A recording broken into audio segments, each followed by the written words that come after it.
क्या आपने कभी यह सोचा है कि हम इंसान इस पृथ्वी पर कैसे आए, या फिर हमारा जन्म इस पृथ्वी पर कैसे हुआ? कौन थे हमारे पूर्वज और हमसे पहले पृथ्वी पर कौन रहता था? या फिर आपके मन में ये भी सवाल आते होंगे कि डायनासोर का अंत कैसे हुआ, या फिर आज से 6 करोड़ साल पहले हमारी पृथ्वी कैसी थी? तो दोस्तों, इन सारे सवालों के जवाब आज की इस वीडियो में आपको मिलने वाले हैं।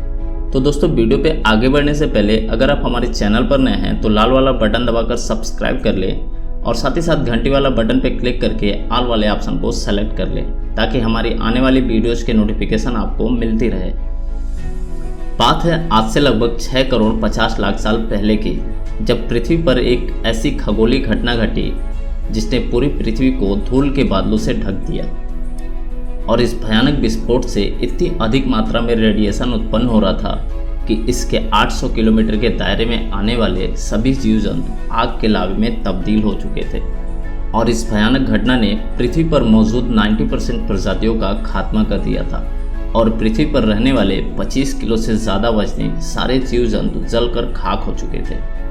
और इस महाप्रलय में लाखों की संख्या में जीव मारे जा चुके थे और पेड़ पौधों की सारी आबादी जलकर खाक हो चुकी थी। और दोस्तों, यहीं से डायनासोरों का काल खत्म हो चुका था।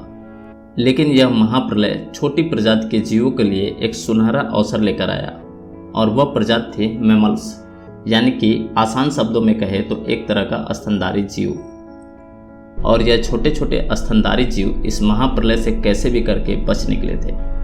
लेकिन ये मैमल्स इन भयंकर गर्मी से बचने के लिए अपना बसेरा जमीन के अंदर बना लिए और अपने आप को जीवित रखने के लिए कुछ भी खाना शुरू कर दिया। अब धीरे धीरे करके उस महाप्रलय के लाखों साल बीत चुके थे और धरती पूरी तरह से विशालकाय डायनासोरों से आज़ाद हो चुकी थी और धरती का मौसम भी एकदम सामान्य हो चुका था। पृथ्वी की सतह पर फिर से पेड़ पौधों का विकास होने लगा और शुरुआत हुई एक नई दुनिया की। इस दुनिया में हमारे पूर्वज समय के साथ साथ काफ़ी ज़्यादा विकसित हो रहे थे और यह आकार में पहले की तुलना में काफ़ी बड़े हो चुके थे। उनमें से अलग अलग प्रजातियों की उत्पत्ति हुई। उनमें से कई सारे जीव जिनके हाथ पैर हमारे ही तरह थे, उनके शरीर में धीरे धीरे बदलाव होना शुरू हो गया और वो अब सीधे होकर चलने लगे। अब समय आ गया आज से लगभग 4.7 करोड़ साल पहले। उस वक्त पृथ्वी के वातावरण में लाखों तरह के बदलाव हो रहे थे। पृथ्वी के अंदर मौजूद टेक्टोनिक प्लेटों में हलचल पैदा होने लगी और इसका नतीजा यह हुआ कि धरती के 2 बड़े बड़े भूभाग आपस में टकरा गए और इन्हीं भूभागों में आज का भारत भी शामिल था। इन दोनों भूभागों के टकराने से एक नई पर्वत श्रृंखला का निर्माण हुआ, जिसे आज हम दुनिया की सबसे ऊंची पर्वतमाला हिमालय के नाम से जानते हैं। और इसी पर्वतमाला पर दुनिया की सबसे ऊंची चोटी माउंट एवरेस्ट भी स्थित है। इस पर्वत श्रृंखला की वजह से मौसमों का फार्मूला बदलने लगा और पृथ्वी का वातावरण काफ़ी ज़्यादा ठंडा होने लगा। और इन पर्वत श्रृंखला से गिरने वाले बर्फ ने कई बड़ी बड़ी नदियों को जन्म दिया, और यह वही नदियां हैं जो कि आज के समय में मानव जाति के 50% से ज़्यादा पानियों का अहम साधन है। और यहाँ पर आज से लगभग 2 करोड़ साल पहले ग्लोबल कूलिंग हुई, जिसके चलते घास के मैदानों में बढ़ोतरी होने लगी और जंगल धीरे धीरे खात्मे की तरफ बढ़ रहे थे। उस परिस्थिति में कुछ ऐसे जानवर भी विकसित हुए जो कि खुले मैदानों में रहना पसंद करते थे, और इन्हीं में से दूसरे जानवरों को खाने वाले जीव भी पैदा हुए। मगर दोस्तों, अभी भी पृथ्वी पर एक अंश की कमी थी, और वह था मनुष्य। आपने कभी यह सोचा है कि आखिर यह मानव आया कहाँ से था? आज से करीब 1 करोड़ साल पहले पृथ्वी का रूप आज की तरह करीब करीब बन चुका था और पृथ्वी की परिस्थिति भी बदलने लगी थी।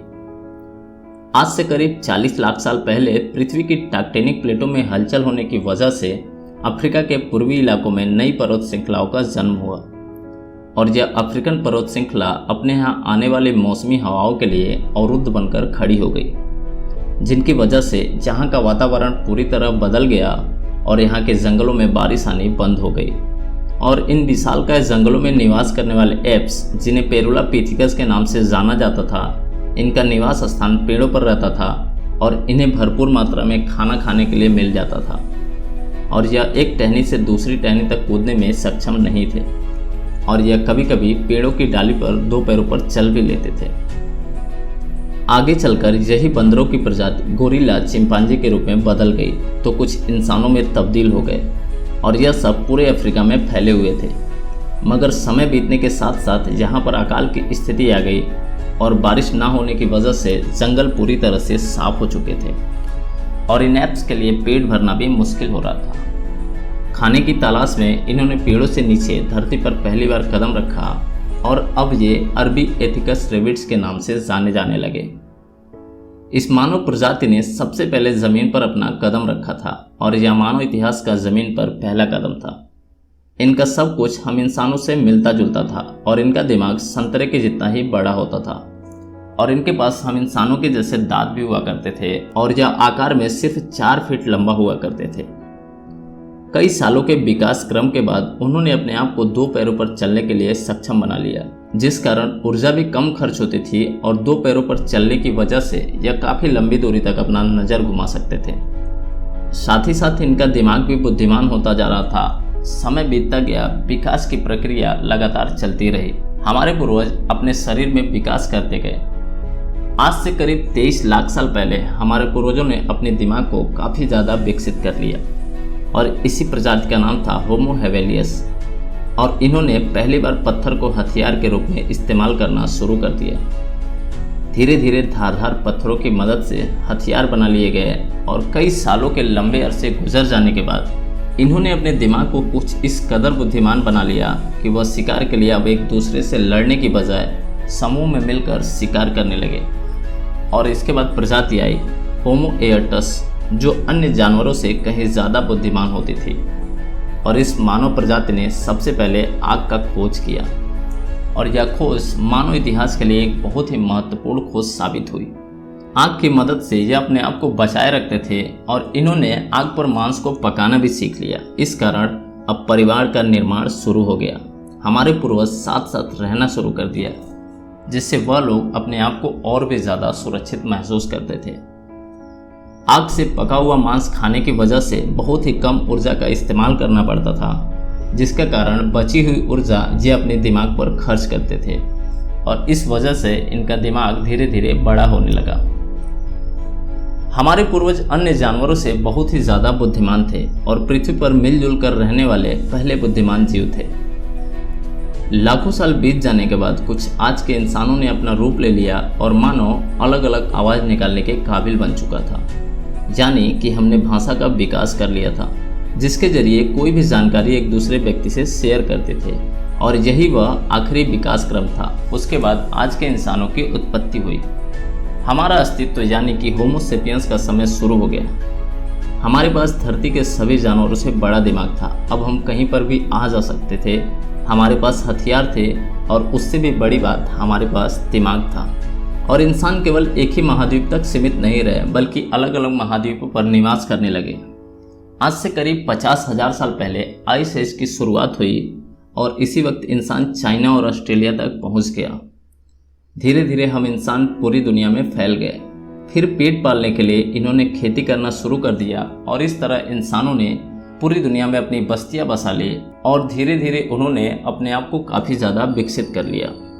कितनी चुनौतियों के बाद आज के हम इंसान अस्तित्व में आए हैं और आज हमने इतनी ज़्यादा टेक्नोलॉजी विकसित कर ली है कि अब हम केवल पृथ्वी पर ही सीमित नहीं रहे, बल्कि चांद पर भी अपना कदम रख चुके हैं और विज्ञान की मदद से आज हम अलग अलग दुनिया की खोज में लगे हुए हैं। आज पृथ्वी पर हमारे जैसा कोई भी बुद्धिमान जीव नहीं है जो हमसे आगे हो। आज ऐसा समय आ गया है कि सुबह के वक्त इंटरनेट के बगैर हमारी आंखें नहीं खुलती और कुछ लोगों का इंटरनेट के बगैर नींद भी नहीं आता। आप टेक्नोलॉजी का उदाहरण खुद ही देख सकते हैं कि अभी आपने 10 मिनट के अंदर ही मानव जाति के पूरे अस्तित्व का पता लगा लिया है। आज हमें ये भी पता है कि हम इंसान धरती पर कैसे आए और हमने अंतरिक्ष में जाकर बहुत सारे रहस्यों को भी उजागर कर दिया है और आगे भी टेक्नोलॉजी की विकास की प्रक्रिया लगातार बढ़ती रहेगी। तो दोस्तों, कैसी लगी आपको ये करोड़ साल का सफ़र? कमेंट बॉक्स में ज़रूर बताएं और वीडियो अच्छी लगी है तो अपने दोस्तों के साथ ज़रूर शेयर करें।